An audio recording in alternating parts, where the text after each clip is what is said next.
এটা চৰ্চিত নাম ৰবিয়াল। এখেত মেম্বাৰৰ গিৰিয়েক হয়। বগৰীগুৰি গাঁও পঞ্চায়তৰ ১ নং ৱাৰ্ড ডেকাচাং গাঁৱৰ মেম্বাৰ হালিমা খাতুনৰ গিৰিয়েক ৰবিয়াল। দুৰ্নীতিৰ পাহাৰ গজিছে ৰবিয়ালে।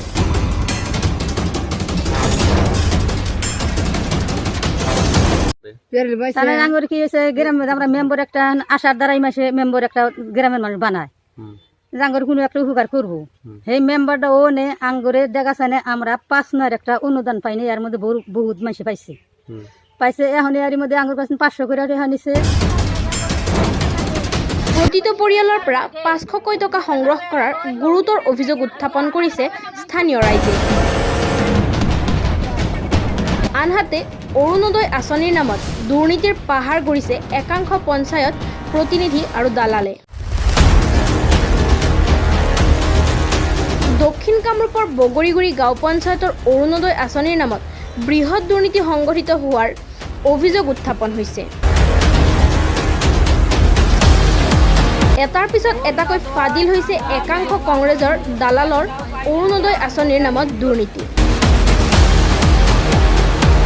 বগৰীগুৰি গাঁও পঞ্চায়তৰ অৰুণোদয় আঁচনিৰ নামত প্ৰতিটো ৱাৰ্ডত বৃহৎ দুৰ্নীতি সংঘটিত হোৱাৰ অভিযোগ উত্থাপন হৈছে।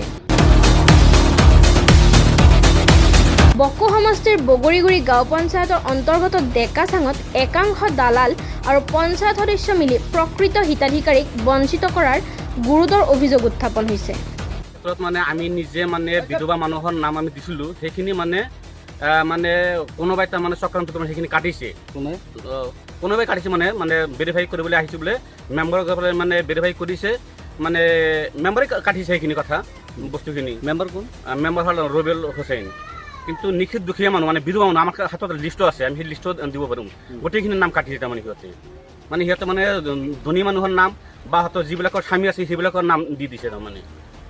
এই অৰুণোদয় আঁচনিৰ ক্ষেত্ৰত যিখিনি দুৰ্নীতি সেইখিনি দুৰ্নীতি মুক্ত হ'ব লাগে আৰু মানে আইন হিচাপত মানে ব্যৱস্থা হ'ব লাগে। দলে দলে বিধৱা মহিলা শাৰীৰিকভাৱে সক্ষম ব্যক্তি ওলাই আহি সাংবাদিকৰ আগত ক্ষোভ উজাৰিছে অৰুণোদয় আঁচনিৰ পৰা বাদ পৰা প্ৰকৃত হিতাধিকাৰীসকলে। প্ৰকৃত হিতাধিকাৰীক বাদ পেলাই ধনী পৰিয়ালৰ লোক আশাকৰ্মীৰ নাম অন্তৰ্ভুক্ত কৰাৰ অভিযোগ তুলিছে। বর্তমান হাসেনের বাড়িতে ৬টা ৭টা ৮টা হাসেনের বোর না তাদের আইজুদ্দির বোর নাম আইছে তা বাদে হাসেনের মার নাম হাসেনের বোর নাম হাসেনের বোনের নাম অত নাম অত মনেও থাকে না। কামালের বোর নাম ব্যক্তির নাম হয়েছে কিন্তু গাছটা আমরা বিদ্ধ হয়েছি ৬জন পোলাহান গুদা থুয়া ১৫ বছর ধরে আজ পর্যন্ত করে চায়া দেয় না। কামালটা হোস কালাম এই কামাল আনে যেন জান কি বলে আইছে কয় যে আনের কি কাঠ আছে কি কাঠ চালের কাঠ আছে তাহলে আপনি কের কাগজ না জানা করে দেন কারণ হে রবো না তাহলে হাসনের ব্যক্তি কিবা করে হয় ৪ কেলামের ব্যক্তি যার বাচ্চা নাই ৬০ বিঘা ৮০ বিঘা মাটি হে ব্যক্তি কিবা করে হয় আমরা ০.৫ বিঘা মাটির মধ্যে আমরা কোনো মতো ঘর থেকে উঠুলি না থাকি। হ্যাঁ ১৫ বছর ধরে বিদ্যুৎ সব কাগজ আছে বাঙ্গাগড় মেডিকেলে নিয়ে গেছিলাম আমার একটা পয়সা থেকে সহায় করে নাই। পঞ্চায়ত সদস্য হালিমা খাতুনৰ গিৰিয়েকৰ লগতে মণ্ডল কংগ্ৰেছৰ সভাপতি আব্দুছ ছালামে এই বৃহৎ দুৰ্নীতি সংঘটিত কৰাৰ অভিযোগ। আনপিনে প্ৰধানমন্ত্ৰী আৱাস যোজনাৰ নামতো পঞ্চায়ত সদস্যই দুখীয়া দৰিদ্ৰ পৰিয়ালৰ পৰা ১৫০০ টকাকৈ সংগ্ৰহ কৰাৰো গুৰুতৰ অভিযোগ উঠিছে। আমি যে ঘরের জন্য কোনো ঝড়ে দিছি ঘর উতরালা দিলে উতরে দেয় না। কাক দিছে? এই যে জালালে। জালাল কোন হয়? গাওরার পোলা। আপোনাৰ পইচা লৈছে? পয়সা না নাই ১০০ লৈছে। ১০০ লৈছে? কোনে লৈছে?